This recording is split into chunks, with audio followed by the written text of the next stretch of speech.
प्यारे बच्चों, सुप्रभात। हिंदी व्याकरण की क्लास में आपका स्वागत है। तो आइए आज देखते हैं कि हम कौन सा नया विषय करने जा रहे हैं। ये देखिए, ये क्या लिखा है। यह लिखा है अनुच्छेद लेखन। आपको पता है अनुच्छेद लेखन क्या होता है?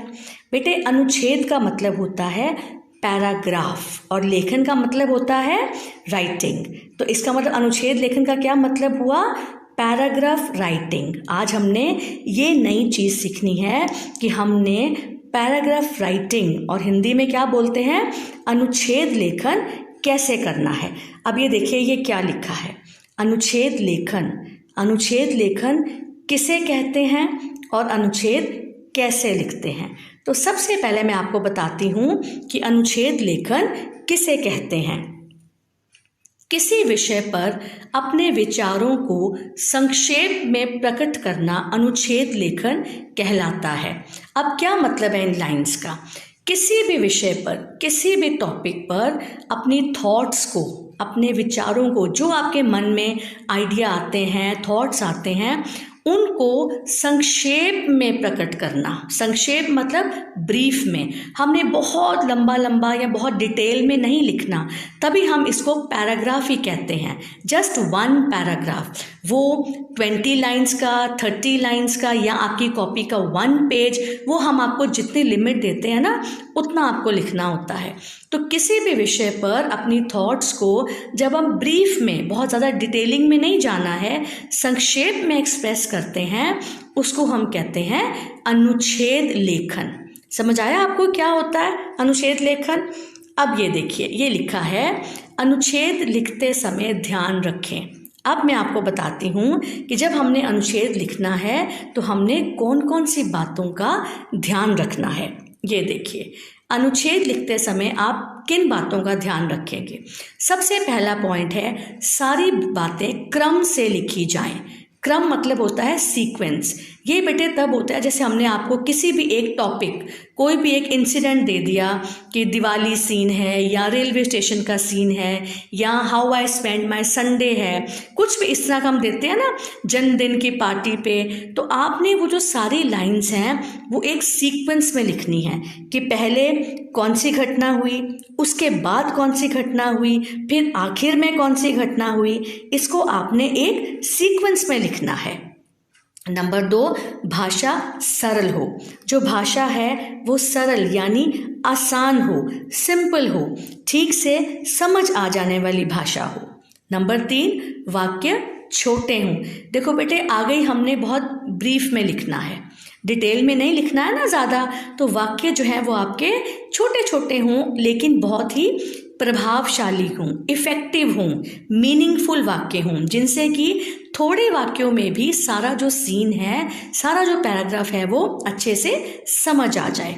नंबर 4, किसी बात को दोहराया ना जाए। दोहराया मतलब क्या होता है? रिपीट, रेपिटिशन ना हो, क्योंकि आगे ही हम एक पैराग्राफ ही लिख रहे हैं, उसमें भी अगर आप बातों को रिपीट करोगे तो फिर या तो आपका वो लॉन्ग हो जाएगा पैराग्राफ, या फिर वो मीनिंग जो है वो उसका बोरिंग लगने लग जाएगा। इसलिए किसी भी वाक्य को, किसी भी बात को आपने दोहराना नहीं है।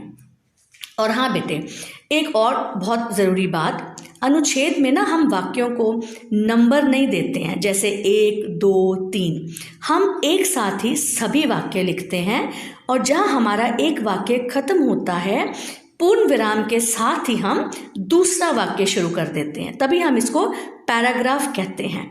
हमने चेंज नहीं करना और ना ही हमने लाइंस की नंबरिंग करनी है, ठीक है। हमने एक ही सिंगल फ्लो में, सिंगल में ही हमने सारा अनुच्छेद जो है वो लिखना है, और ऐसा लिखना है कि थोड़ी लाइंस में ही हम मैक्सिमम बातें जो है वो एक्सप्लेन कर सकें। तो समझ आई आपको ये सारी बातें?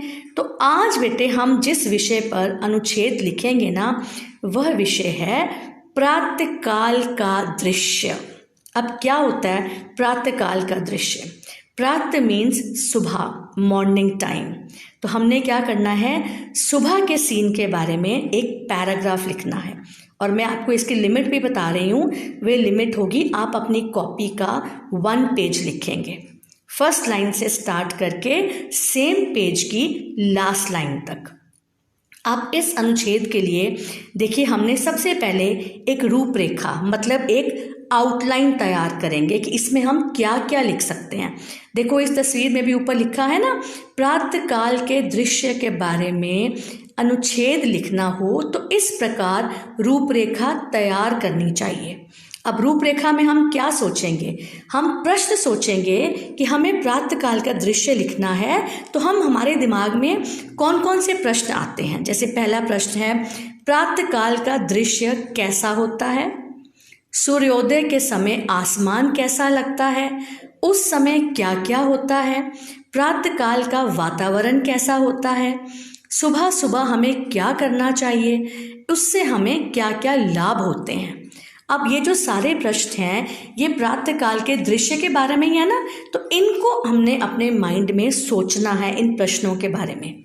तो अब जब हम शुरू करेंगे बेटे, सबसे पहले आप क्या करेंगे, अपनी कॉपी में ऊपर लिखेंगे तिथि दिन, फिर आप शीर्षक मतलब हेडिंग लिखेंगे प्रातःकाल का दृश्य। ये देख रहे हो ना, ये आपने ऊपर शीर्षक लिख दिया अनुच्छेद का, प्रातःकाल का दृश्य।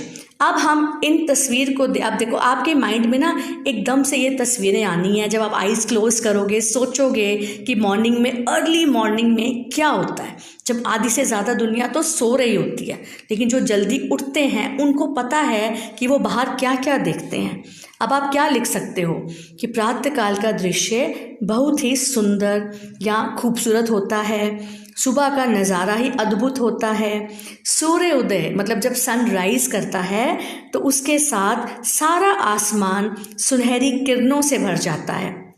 वो गोल्डन रेज होती है ना सुबह सुबह सन की, उससे सारा आसमान भर जाता है और ऐसा लगता है कि भगवान ने सोना बिखेरा हो, मतलब सब तरफ गोल्ड, हमें लगता है कि सब तरफ गोल्ड बिखेर दिया है परमात्मा ने, प्रभु ने। इतना अच्छा नज़ारा होता है।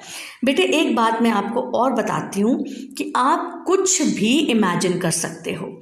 मैं आपको सिर्फ आइडियाज़ दे रही हूँ, ज़रूरी नहीं है कि आपने मैम वाली सारी बातें लिखनी है। अगर आपको इसके अलावा भी कुछ आता है तो your creativity and ideas are most welcome. हम अप्रिशिएट करेंगे अगर आप अपने आइडियाज़ लिखेंगे, ठीक है। अब देखो इस सीन में आपको क्या दिख रहा है कि आप देख रहे हो कि अनेक पक्षी जो हैं अपनी चहचहाहट से सबको जगाते हैं।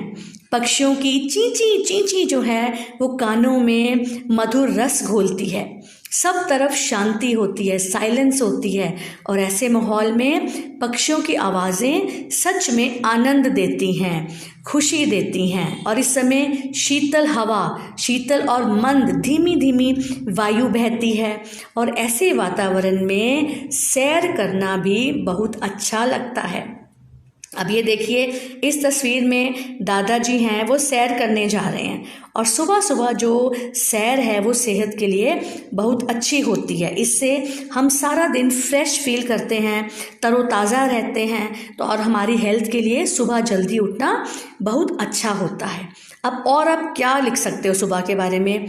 आपने देखा बेटे जो ग्रीन ग्रास होता है, जिनके घर में गार्डन है उन्होंने देखा होगा सुबह सुबह ग्रास पे ड्यू ड्रॉप्स गिरी होती हैं, वेट होता है सारा ग्रास, वो होती हैं ओस की बूंदें। आप वो भी लिख सकते हो कि हरी हरी घास पर ओस की बूंदें बहुत मोतियों की तरह दिखाई देती हैं, बहुत ही खूबसूरत लगती हैं, और सुबह सुबह जो खिले फूल हैं वो भी बहुत सुंदर लगते हैं, उनकी सुंदरता देखते ही बनती है।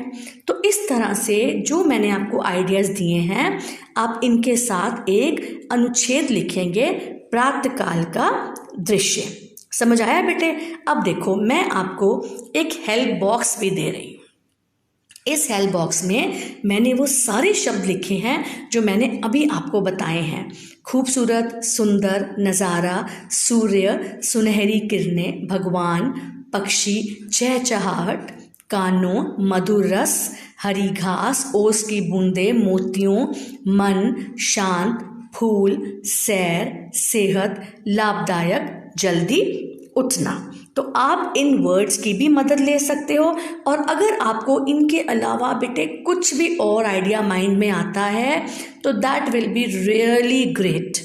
हम आपकी क्रिएटिविटी को हमेशा एप्रिशिएट करते हैं, पसंद करते हैं। बस आपने कॉपी का 1 पेज लिखना है, ठीक है। उम्मीद है आप बहुत अच्छे से ये अनुच्छेद लेखन अपनी अपनी कॉपीज़ में करेंगे। धन्यवाद।